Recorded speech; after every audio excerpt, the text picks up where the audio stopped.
Aujourd'hui, cette question peut-on encore débattre, je le disais tout à l'heure en coulisses avec vous, me rappelle étrangement mon sujet de bac, de philo, peut-on parler pour ne rien dire? Donc c'est une question qui n'est pas si simple, parce que Sébastien, tu dis ce sera un grand oui, on va voir qu'en théorie ça peut être un grand oui, mais que dans les faits, pas tant que ça. Agathe Cagé, je me tourne vers vous, vous êtes là-bas. Vous êtes docteur en sciences politiques, vous avez publié aux Équateurs Respect, et justement vous parlez beaucoup de cette question de débattre. Et finalement, dans votre livre, ce qu'on peut noter, c'est qu'en théorie, oui, mais dans les faits, c'est beaucoup plus complexe. On peut débattre de tout parce qu'on a tous les instruments. Bonjour, en fait, aujourd'hui on arrive à discuter de tout. Est-ce qu'on débat de tout? C'est autre chose. Qu'est-ce qu'il faut pour débattre? Pour discuter, c'est assez facile. Finalement, on prend un sujet, n'importe lequel, et on peut en faire un objet de discussion. On peut même en faire un objet de polémique. Et on a fait aujourd'hui de polémiste un métier. C'est quelque chose qui est relativement terrible. On avait avant, en presse écrite, en radio, en télévision, des éditorialistes, c'est-à-dire des gens qui venaient proposer une opinion, mais non, fait un polémiste qu'on met autour d'un thème, et on lui demande de parler. La difficulté qu'on a, c'est qu'autour du métier de polémiste, on a surtout vu se développer des figures que j'appelle des propagandistes de la haine, c'est-à-dire des figures qui ne sont pas dans tout ce qui peut faire le débat, le sens critique, le dialogue, l'écoute, la capacité à se remettre en question, mais qui, à l'inverse, sont dans l'invective, le mépris de l'autre, la haine, une parole fermée, une incapacité à écouter ce que les interlocuteurs peuvent dire. Alors, bien sûr que théoriquement, on peut dire, on peut débattre, mais est-ce que quand on polémique, on débat? Par exemple, je vais prendre un exemple un tout petit peu caricatural. Si tout d'un coup, je me mettais à vous dire, en vue de l'élection présidentielle 2022, je décide que les lois de la République devraient interdire le prénom Éric. C'est pas pour vous agresser, je prends le prénom Éric au hasard, alors je peux envelopper ça d'un certain vernis, je peux mettre un vernis intellectuel autour de ça, je vais vous dire, le problème d'Éric, c'est qu'en scandinave, en fait, vous avez Éric dedans, Rik, ça veut dire roi, et du coup, c'est contraire aux valeurs de notre République, et c'est contraire aux valeurs de 1789, donc on va interdire le prénom Éric. On va dire que c'est un tout petit peu repris, on va en faire un sujet, et tout d'un coup, vous allez avoir des débats sur les chaînes d'information, en radio, sur faut-il ou non interdire le prénom Éric. C'est-à-dire que des objets apparemment qui ne devraient absolument pas être des objets de débat sont mis en objet de polémique, sont mis en objet de discussion. Et c'est ça pour moi le véritable sujet. Non seulement notre capacité à avoir un véritable dialogue, mais également notre capacité à choisir nos objets et nos sujets de dialogue. Vous voyez que je ne prends pas la question des prénoms par hasard. Mais comment alors s'impose le sujet du débat, puisqu'ils sont multiples et qu'on ne les maîtrise pas d'une certaine façon?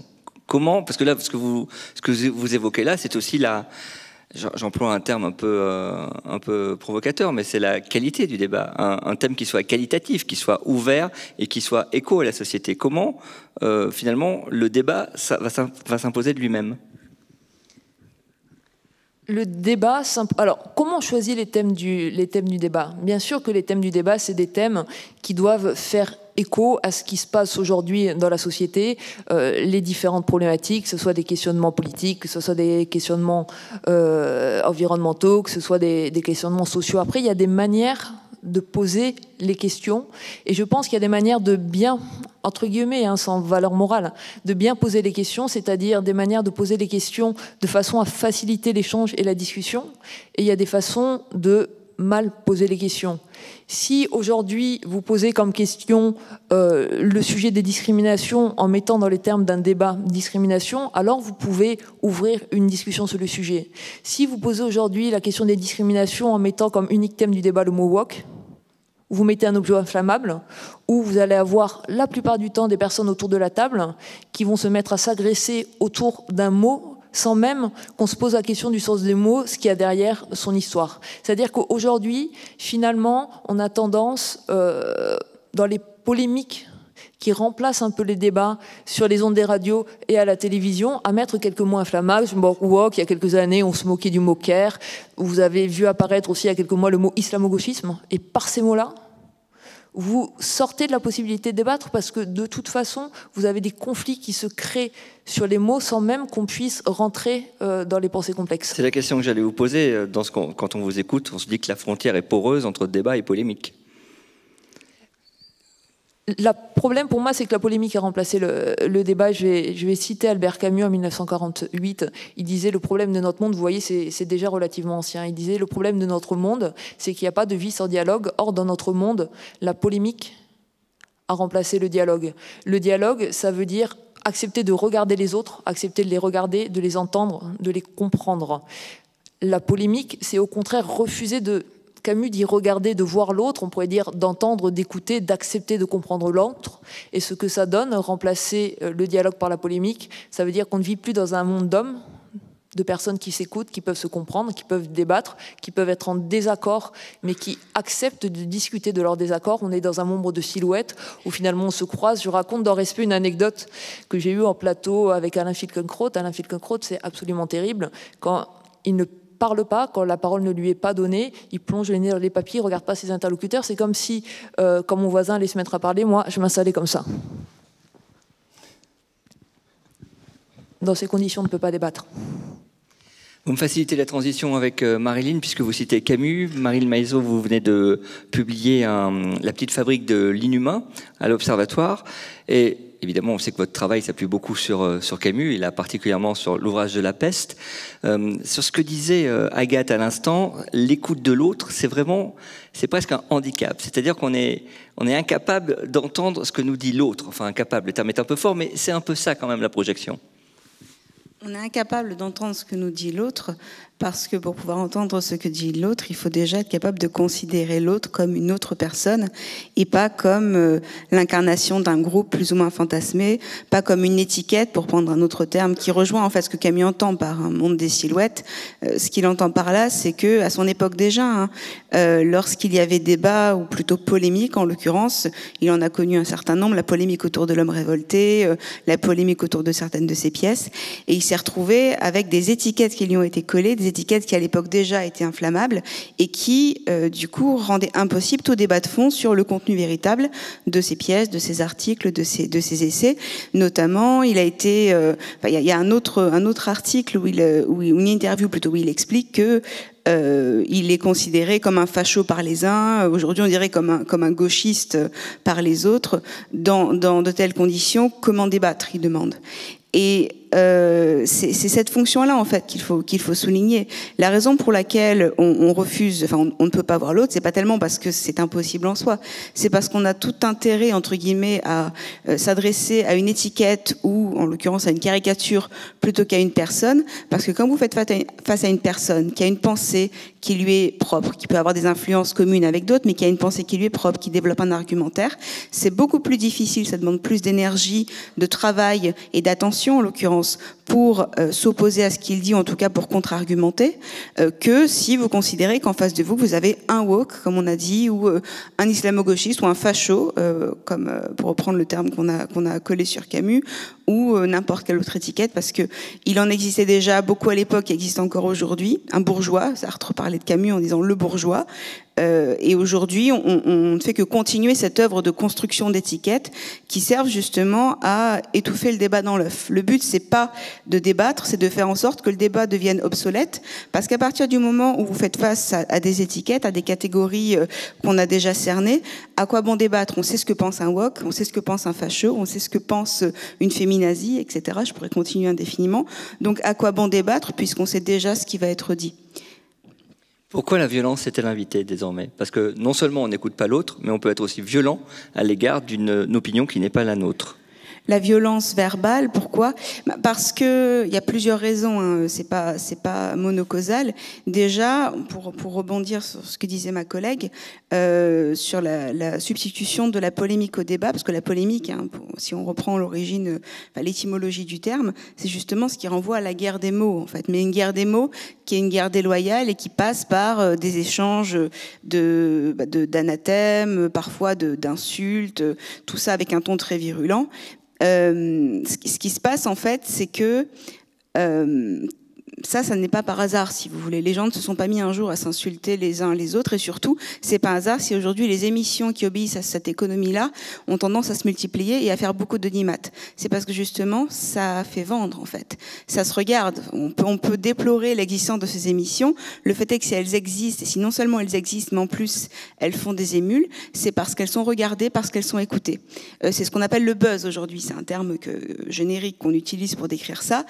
On se rend compte que les émissions qui choisissent des sujets polémiques en utilisant des termes inflammables et en invitant des personnes qui ne sont pas invitées pour leur connaissance du sujet en question, mais parce qu'on sait que ce sont des personnes qui ont tendance à créer un peu de remous sur le plateau, voire beaucoup, ça va faire parler non seulement dans d'autres médias, mais aussi sur les réseaux sociaux, qui sont une énorme caisse de résonance, hein, pour ce genre de polémique, et qu'à partir de là, ça va faire du clic et ça va recommencer. Je comprends bien, le clash télévisuel serait donc en partie, en tout cas partiellement, responsable des phénomènes de violence qui, alors après, se répéteraient dans la société quand on n'est pas d'accord avec son voisin? Alors, en fait, je pense que c'est un phénomène qui, à mon sens, est bidirectionnel, en tout cas réciproque. C'est un point sur lequel j'aime insister. J'entends parfois l'expression qui s'est popularisée de twitterisation des esprits. Ce qui sous-entend qu'en fait, Twitter a inventé quelque chose qui ensuite s'est exporté à l'extérieur dans ce qu'on appelle dans la vie réelle. C'est pas tellement comme ça que j'analyse la situation. Je pense que Twitter n'a rien inventé. Les réseaux sociaux en général n'ont rien inventé sur le plan de la polémique, sur le plan de la violence verbale. Je pense que, comme je l'ai dit, ils constituent une caisse de résonance de comportements qui leur préexistent, qui le facilitent, hein, notamment parce que c'est toujours plus facile d'insulter quelqu'un ou de le menacer quand il y a un écran entre lui et vous, donc vous ne voyez pas, comme dirait Camus, son visage, donc vous ne voyez pas en fait l'effet direct que vos propos ont sur la personne, donc c'est sûr que ça joue. Il n'empêche que les comportements en question n'ont pas été inventés par les réseaux sociaux. Ce qui se passe, c'est que lorsqu'ils se produisent dans la vie réelle, que ce soit dans nos échanges, dans nos dialogues interindividuels ou sur les plateaux médiatiques, tout ça ensuite ça se répercute sur Twitter qui débat du débat, ou plutôt qui polémique sur la polémique. Il y a un effet, vous savez, une polémique qui a eu lieu dans une émission qui va ensuite être transposée sur Twitter, qui va faire le service après-vente de la polémique, et ça va durer généralement 48 heures parce que ça faut laisser la polémique suivante prendre le relais. Et inversement, on se rend compte aussi qu'il y a un certain nombre de journalistes ou de personnes responsables d'émissions qui suivent ce qui se passe sur les réseaux sociaux et qui sont à l'affût de la polémique du jour. On va polémiquer sur quoi? Enfin, pour prendre des exemples que j'avais pris, mais il y en a des dizaines et des dizaines. Chaque jour, il y en a un. Il y a eu, il y a pas très très longtemps, il y a quelques mois, une polémique qui est née sur Twitter autour du compte Twitter d'Evian, la marque Evian. La marque Evian qui vend de l'eau et qui donc ce jour-là, comme tous les autres jours sur son compte Twitter, demandait aux gens s'ils avaient bu de l'eau. Il se trouvait qu'à ce moment-là, on était en plein Ramadan. Et il y a un tout petit groupe, mais vraiment un tout petit groupe d'individus, dont la plupart en fait faisaient ça de manière ironique. Ils lui ont dit, enfin ça se fait pas de dire ça pendant le Ramadan, etc. C'était un non-événement, si vous voulez. Sauf que qu'est-ce qui s'est passé? Il y a des gros comptes Twitter qui s'en sont emparés. À partir de là, il y a plusieurs articles journalistiques qui ont été faits dessus. Des émissions se sont mis à en parler et ça a terminé toujours chez la même émission. Cyril Hanouna, qui choisit très bien ses invités pour qu'ils se servent les uns avec les autres. Et c'est devenu, si vous voulez, un sujet de société. C'est-à-dire que le public qui n'avait aucune connaissance de ça, parce que la majorité de la population française n'est pas sur Twitter, s'est retrouvé 1% même. Totalement. Donc, s'est retrouvé à devoir être confronté à ça et à prendre position sur quelque chose qui finalement est sans intérêt. Et des exemples comme ça, il y en a des dizaines. Donc, je pense que c'est vraiment un effet à double sens. Patrick Roget, d'abord, merci d'être là parce que vous menez le grand débat de Sud Radio tous les matins. Oui. Et vous avez sacrifié à votre sieste, à votre rituel de la sieste. Simplement, déjà, la première question sur les réseaux sociaux, est-ce que vous sentez, vous, que les réseaux sociaux impactent un peu les sujets que vous êtes obligés de choisir tous les matins? Les réseaux sociaux sont une caisse de résonance en fait complètement incroyable, qui n'existait pas il y a une dizaine d'années. Ce qu'il faut dire quand même, parce que là on est obsédé par ce qui se passe en fait dans notre monde aujourd'hui, télévisuel, radiophonique, etc. Mais si on revient un tout petit peu en arrière, on va pas remonter au temps de la Grèce antique avec l'agora ou ce qui se passe en Afrique, mais le débat est essentiel en fait.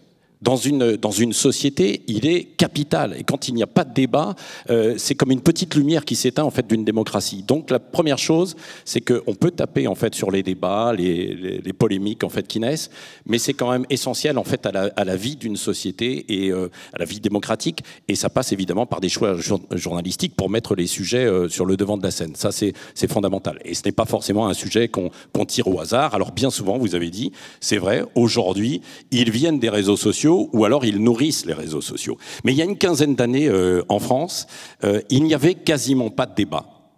Aujourd'hui, il faut se dire qu'il y a des débats qui occupent en fait...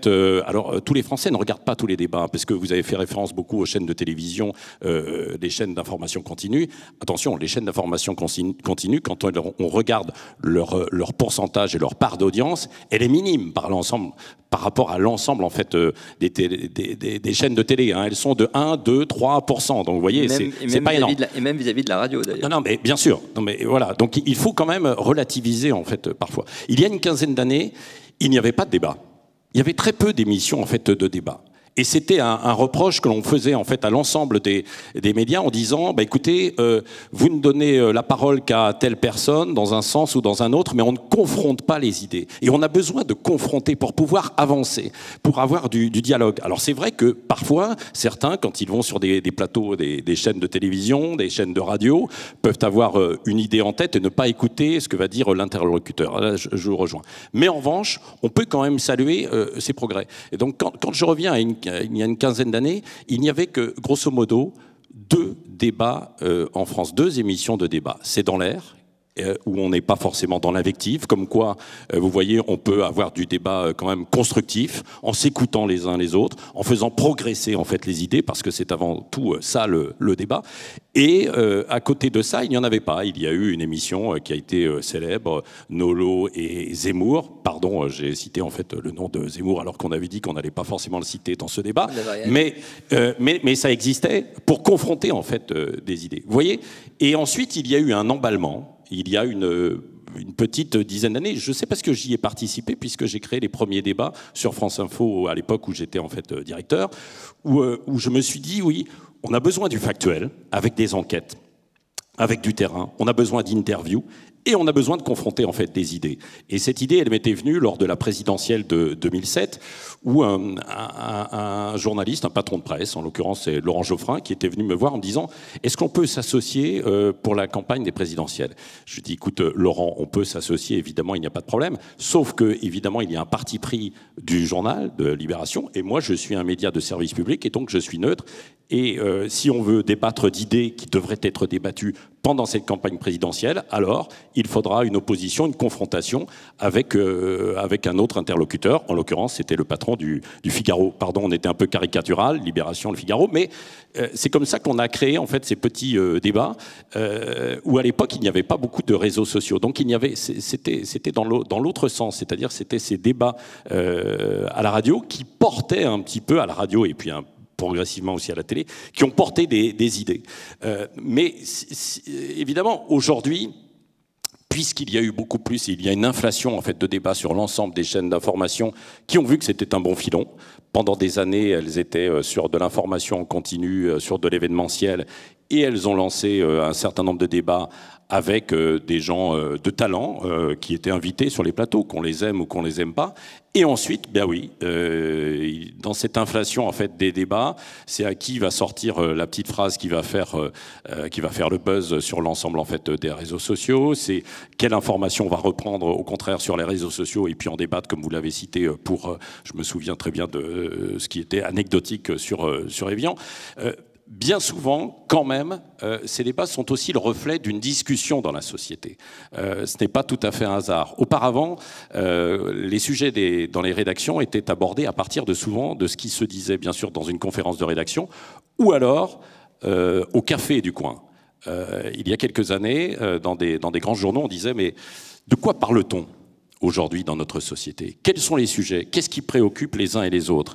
Quelles sont les idées dont on peut débattre ou on peut enquêter? Et on allait en fait au Café du Coin pour entendre un petit peu cette musique. Aujourd'hui, cette musique, elle est répercutée sur les réseaux sociaux, avec une grande responsabilité tout de même de ces réseaux sociaux, qui, on le sait, ça fait partie des grands débats du moment, sur un manque de contrôle, l'anonymat, et évidemment les personnes qui vont, comme vous le disiez tout à l'heure, déverser une certaine haine.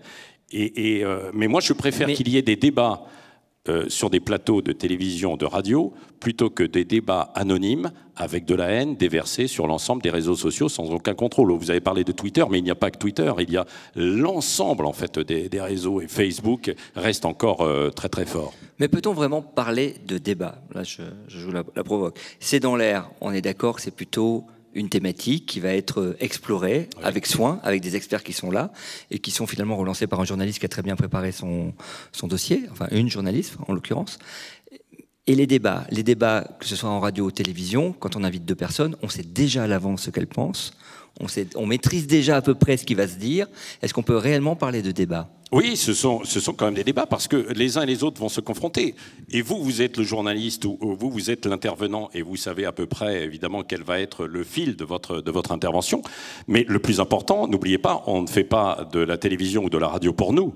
On l'a fait pour les auditeurs, pour les téléspectateurs. Et le but, évidemment, c'est de les informer à travers de la confrontation. Et c'est une forme d'information descendante, ce qu'on nous a beaucoup reproché, qu'on nous reproche toujours à nous les médias, c'est-à-dire que ça vient d'en haut et ça descend vers le bas, et le public, en fait, ne peut pas réagir, sauf qu'aujourd'hui, il peut réagir donc à travers les réseaux sociaux. Mais ce sont des débats préparés, et là, en l'occurrence, des débats qui sont utiles, je pense, en fait, indispensables. Quand on voit la présidentielle de 2017, il n'y a quasiment pas eu de débat sur les grands sujets du moment, qui sont aujourd'hui débattus dans l'actualité. Le président Emmanuel Macron présente aujourd'hui le plan France 2030. J'aurais bien voulu que ce sujet soit abordé lors de débats politiques en 2016 et 2017 pour cette présidentielle. Or, en l'occurrence, ils n'ont pas été beaucoup abordés. On allait davantage sur des... Donc, le rôle des journalistes et des médias en fait traditionnels est assez important pour pouvoir les cadrer. Sortons des médias, parce que le débat, il est aussi dans la société, auprès de la société civile. Il y a un problème de reconnaissance qui fait que souvent, on n'écoute pas l'autre, souvent. C'est d'ailleurs ce qui émane de votre texte, Agathe Gagé. Et vous dites vous-même qu'il y a quand même un principe de responsabilité individuelle qui touche pas que les journalistes, les politiques, mais chacun d'entre nous, à savoir vraiment se remettre en question pour être capable d'écouter l'autre. Et c'est vraiment ce qui fait défaut aujourd'hui, et ça part d'un problème de reconnaissance. Oui, il y a un défaut dans notre société. On est dans une société où on se laisse gagner par la facilité du mépris ou du manque d'attention par rapport aux autres.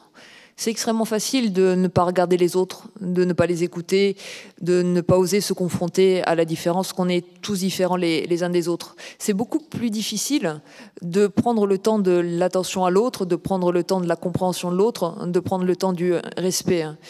C'est un peu comme si vous êtes en train de prendre une photo, vous avez le choix, soit vous faites une focale très serrée sur le petit monde qui vous entoure et la personne que vous connaissez, soit vous décidez d'élargir la focale, d'enlever le flou qu'il y a derrière pour voir de manière un tout petit peu plus large, essayer d'écouter les autres de manière un peu plus large, essayer de vous ouvrir un peu plus.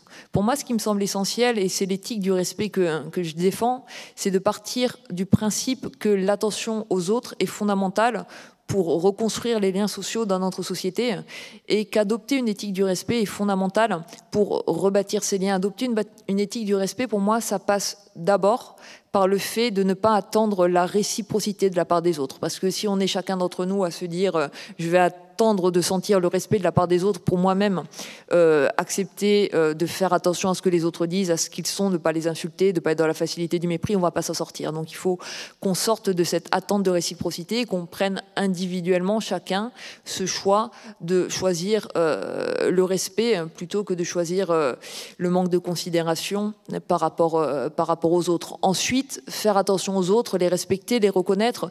Finalement, c'est ces trois choses. D'abord, essayer de tisser des liens sociaux avec les personnes qui nous entourent. Deuxièmement, d'accepter de reconnaître qu'on est une société d'égaux en droit. Et une société d'égaux en droit, ça veut dire que chaque personne bénéficie des mêmes droits que les autres dans notre société. Et puis troisièmement, le troisième pilier de cette éthique du respect, c'est d'accepter de s'ouvrir aux autres en se disant chacun d'entre nous, avec ses différences, ses singularités, ses spécificités, a quelque chose à apporter à la société. Moi, ce qui m'a frappé ces dernières années, c'est le principe du grand débat qui a été lancé par le président de la République a rencontré un écho très fort de la société. Il a rencontré un écho très fort dans tous les territoires, périurbains, dans les territoires ruraux. On a vu dans les mairies énormément de personnes venir dans ces débats, écrire, s'écouter, débattre de thèmes, des personnes finalement qui n'ont pas l'habitude qu'on leur offre la possibilité de confronter entre eux leurs idées et puis ensuite de faire remonter le résultat vers le haut de ces confrontations d'idées. Il y a cette envie de confronter ces idées, il y a cette envie de pouvoir s'écouter, il y a cette envie de pouvoir échanger des opinions, des points de vue. Il faut aussi qu'on arrive à créer ces cercles, ces endroits où on puisse confronter nos points de vue dans le respect des autres. Et finalement, ces cercles et ces endroits n'existent pas tant que ça. Alors bien sûr, il y a le café du coin, on peut le faire, sauf qu'on passe de manière assez rapide. Finalement, le matin, prendre son café et qu'on a plutôt tendance à prendre le café avec les quelques copains qu'on rencontre. Et la possibilité qu'il y a eu en 2018, en 2019, avec le grand débat, de confronter ces idées de manière beaucoup plus large, de reconnaître la légitimité à chacun de venir écouter et débattre de différents sujets, c'est extrêmement important. Je ne dis pas que sur certains objets de débat, bien sûr, tous les points de vue ne se valent pas, parce que sur certains objets, il y a des experts de certaines questions et des personnes qui ne sont pas expertes. Moi, si vous m'interrogez avec un spécialiste du GIEC sur la question du changement climatique, mon opinion sur le changement climatique n'aura aucune valeur. Mais le fait sur des sujets de société qui nous concernent tous, et ils sont nombreux ces sujets-là, de créer des espaces de confrontation, de discussion, de dialogue, d'écoute et finalement de progrès collectif par le fait d'avoir échangé, ça me semble essentiel. Patrick, d'un mot ? Non, juste un petit mot pour rebondir sur ce que vous disiez.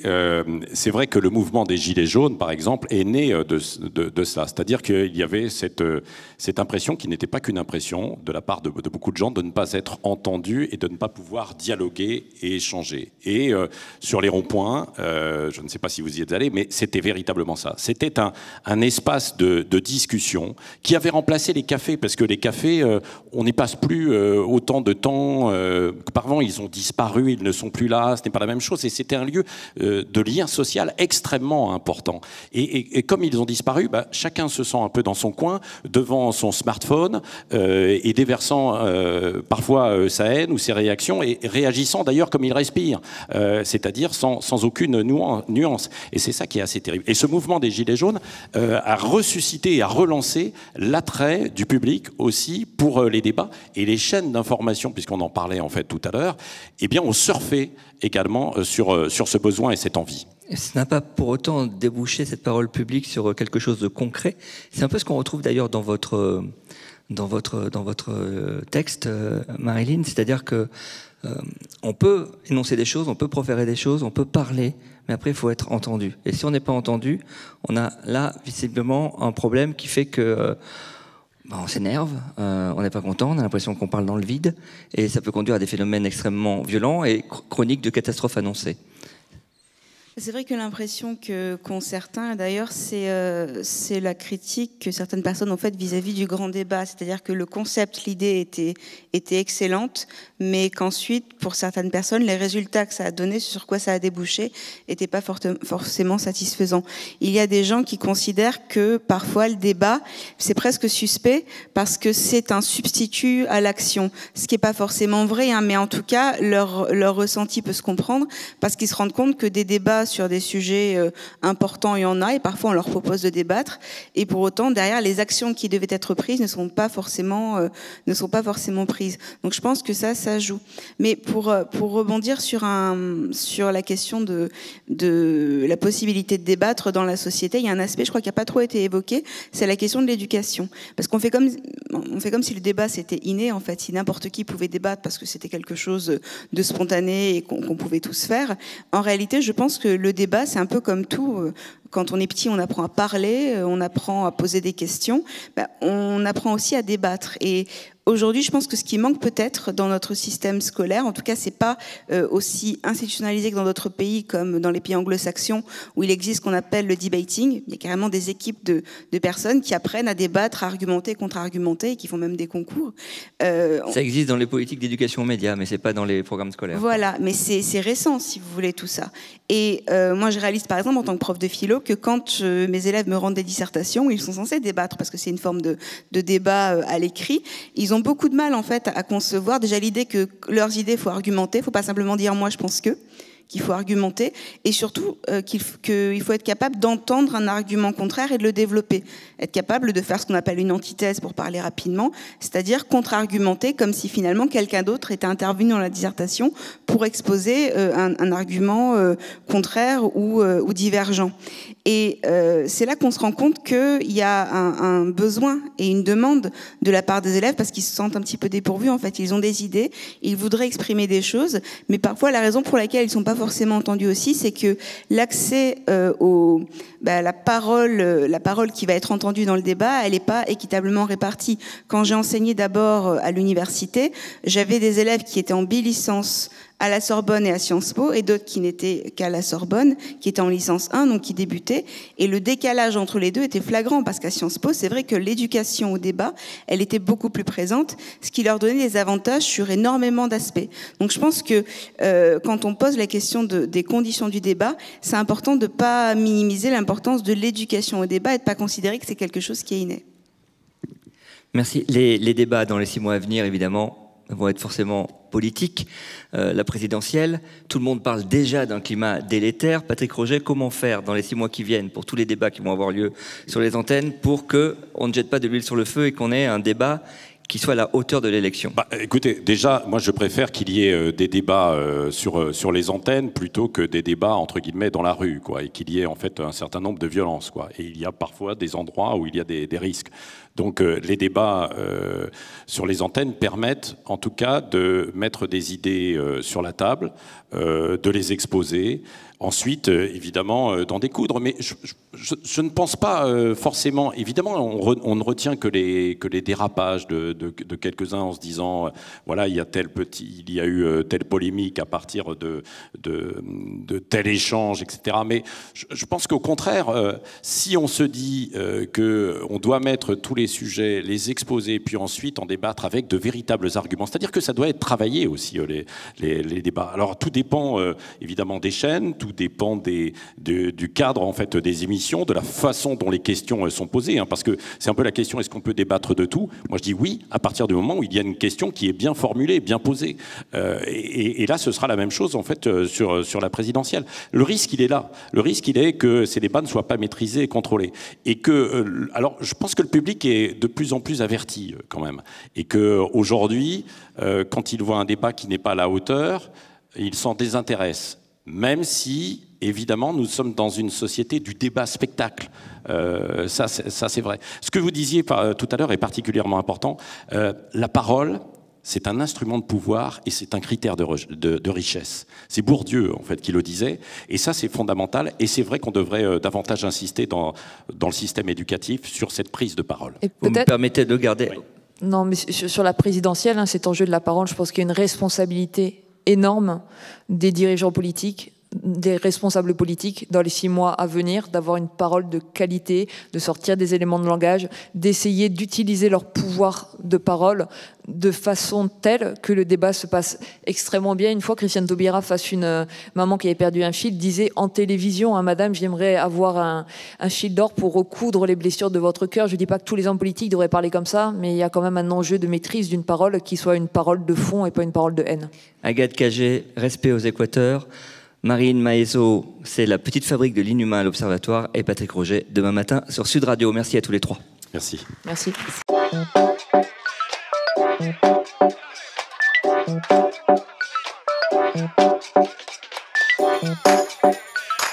Thank you.